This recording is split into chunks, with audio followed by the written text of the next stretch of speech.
Gaius Julius Caesar. His name alone conjures images of Roman legions, conquest, and political drama. He conquered Gaul, led Rome into Britain, and built a power base that threatened the Republic itself. Caesar's military campaigns were legendary, not only for their scale and audacity, but for the way they transformed him from a mere politician into a living legend. His victories brought immense wealth and glory to Rome, but also made him a target for those who feared his growing influence. The legions he commanded were fiercely loyal, seeing in Caesar not just a general, but a leader who shared their hardships and rewarded their bravery. Caesar was a populist, championing reforms for the poor and challenging the Senate's authority. He understood the power of the people, and he used it to his advantage, passing laws that redistributed land, relieved debt, and expanded citizenship. These reforms won him the adoration of the masses, but also the enmity of the traditional elite, who saw their own power slipping away. In the bustling forums and crowded streets of Rome, Caesar became a symbol of hope for some, and a dangerous radical for others.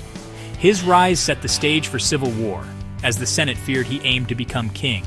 The old order was crumbling, and the Republic teetered on the brink of chaos.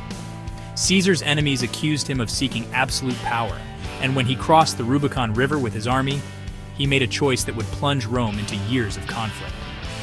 The struggle between Caesar and his rivals was not just a battle for control, but a fight over the very soul of Rome. 2,000 years later, his name still means power and leadership. Statues, coins, and countless works of art bear his likeness, a testament to his enduring legacy. The title Caesar would become synonymous with emperors and kings for centuries, echoing through history in the words Kaiser and Tsar. His life and death continue to fascinate, inspire, and warn us about the dangers and possibilities of unchecked ambition. He was a reformer who became a dictator, a champion of the people who destroyed the Republic. Caesar's story is one of paradoxes. He brought peace through war and justice through force. His rule marked the end of the Roman Republic and the birth of the Empire, a transformation that would shape the destiny of Europe and the world for centuries to come. Understanding Caesar is key to understanding Rome's transformation from republic to empire. His life is a window into the ambitions, struggles, and dreams of an entire civilization. To study Caesar is to explore the very foundations of power, leadership, and the enduring human quest for greatness. Caesar was born into the patrician Julii, one of Rome's oldest and most respected families. The Julii traced their lineage back to the goddess Venus herself, and their name carried a weight of tradition and expectation. Yet, despite this noble heritage, the family's fortunes had faded. By the time of Caesar's birth, the Julii were patricians in name more than in influence. Their wealth diminished, and their political clout overshadowed by more powerful rivals. Caesar grew up in a household that remembered its glory, but lived with modest means. The marble halls of his ancestors had given way to a more humble existence, and the family's reduced circumstances were a constant reminder of how quickly fortunes could change in Rome. This environment instilled in young Caesar both a sense of pride in his heritage and a burning desire to restore his family's standing. His early years were marked by chaos and bloodshed. The city was torn apart by the bitter rivalry between his uncle, Gaius Marius, a champion of the Populares, and Lucius Cornelius Sulla, leader of the Optimates. The streets of Rome ran red with the blood of political enemies, and no one was truly safe. Caesar's family was directly caught in the crossfire, and the violence was not just a distant rumor, it was a daily threat. When Sulla seized power, he demanded that Caesar divorce his wife, Cornelia, the daughter of a political enemy. Caesar's refusal was an act of defiance that could have cost him his life. Forced into hiding, he moved from house to house, relying on the loyalty of friends and the secrecy of night. These harrowing experiences taught him the high stakes of Roman politics and the value of loyalty and courage. After Sulla's death, Caesar cautiously emerged from the shadows. He began his public life with care, first serving in the military, where he distinguished himself with acts of bravery and earned the coveted civic crown. His legal acumen soon became apparent as he took on high-profile cases, building a reputation for sharp intellect and persuasive oratory. Each step was calculated, each success a building block in his quest for influence. These formative experiences taught Caesar to walk a careful line between ambition and caution. He learned to use his patrician name to open doors among the elite, while also cultivating the support of the common people. His charm and political instincts allowed him to bridge the gap between Rome's social classes, making him a unique figure in a city divided by tradition and change. Caesar's early military service was more than just a proving ground for his courage. It awakened in him a taste for command and a vision of leadership. He saw firsthand the weaknesses of the Republic, the corruption, the inefficiency, and the suffering of ordinary citizens. These experiences convinced him that Rome needed bold reforms, and that only a strong leader could bring them about forever. Back in the heart of Rome, a young Julius Caesar began his ascent up the cursus honorum, the traditional ladder of political offices that every ambitious Roman dreamed of climbing. This was no easy path. It was a journey filled with fierce competition, shifting alliances, and the ever-watchful eyes of both the Senate and the people. Caesar, however, was determined to make his mark, and he understood that every step he took would shape his destiny and the future of Rome itself. He threw himself into the political fray, winning minor offices and steadily building a reputation for generosity and charisma. By skillfully courting the masses and forging key alliances, Caesar began to win not just elections, but also the hearts of the Roman people. His ability to read the mood of the crowd and respond with dazzling gestures set him apart from his rivals. As aedile, Caesar staged some of the most extravagant public games Rome had ever seen. He spared no expense, plunging himself deep into debt to fund spectacles that thrilled the crowds. Gladiatorial contests, chariot races, and lavish feasts.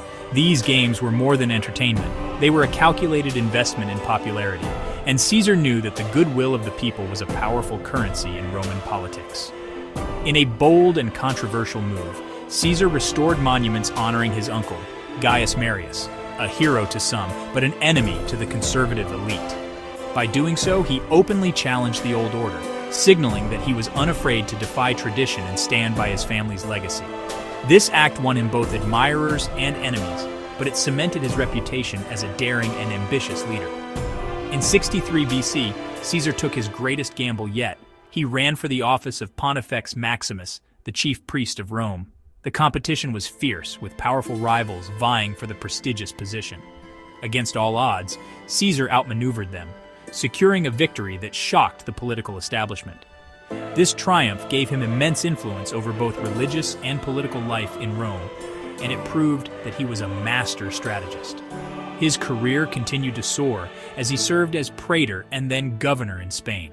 There, Caesar demonstrated his military prowess, leading successful campaigns that brought him both glory and substantial wealth. The spoils of war allowed him to pay off his debts, freeing him from the financial burdens that had once threatened to derail his ambitions. When Caesar returned to Rome, he was no longer just a rising star. He was a celebrated commander, welcomed by cheering crowds and followed by loyal soldiers. His victories abroad had transformed his reputation at home, giving him the political momentum he needed to pursue even higher office. Now, Caesar stood on the threshold of the consulship, the highest office in the Roman Republic. He was no longer simply a promising aristocrat.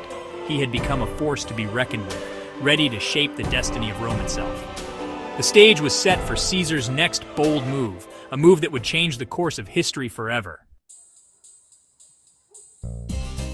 As consul, Caesar secured a command in Gaul, a launching pad for glory and power. Over nearly a decade, he conquered Gaul, showcasing engineering, tactics, and relentless speed. He crossed the Rhine and invaded Britain, feats that electrified Rome and built his legend. His commentaries on the Gallic Wars spread his fame, though they were self-serving. The climax came at Alesia, where Caesar's double fortifications trapped Vercingetorix and crushed Gallic resistance. Gaul was now Roman, and Caesar had forged a battle-hardened, loyal army. His military genius and propaganda made him the most powerful man in Rome. The Republic would never be the same. Victorious in Gaul, Caesar returned with wealth and a loyal army, terrifying the Senate. His old alliance, the First Triumvirate, had collapsed. Pompey now sided with Caesar's enemies. The Senate ordered Caesar to disband his army or be declared an enemy of the state. Negotiations failed. Caesar faced ruin if he obeyed, civil war if he defied them. On January 10th, 49 BC, at the Rubicon, Caesar chose war. The die is cast. He marched on Rome, crossing a point of no return. The Republic was plunged into civil war. Caesar's fate and Rome's hung in the balance. The world watched as the old order crumbled. Caesar's advance was swift. Towns welcomed him, and the Senate fled with Pompey to Greece. With Rome his, Caesar first secured Spain, defeating Pompey's forces at Alerta. The decisive showdown came at Pharsalus in 48 BC. Caesar's veterans routed Pompey's larger army. Pompey fled to Egypt only to be murdered. Caesar was appalled but pressed on. The war dragged on, but Caesar crushed resistance in Africa and Spain. He emerged as the undisputed master of Rome. The Republic was finished. Caesar now held absolute power. His victory would reshape Rome forever, but new dangers loomed. As dictator, Caesar launched sweeping reforms: public works, debt relief, and land for veterans. He reformed the tax system and founded colonies, winning the people's loyalty. His most lasting legacy, the Julian calendar, still in use today. Yet his growing power alarmed the aristocracy. Statues, coins, and the title Dictator for Life made many fear he aimed to be king. The Senate's resentment grew, and whispers of conspiracy spread. Caesar's reforms changed Rome, but his rule made him many enemies. The stage was set for betrayal.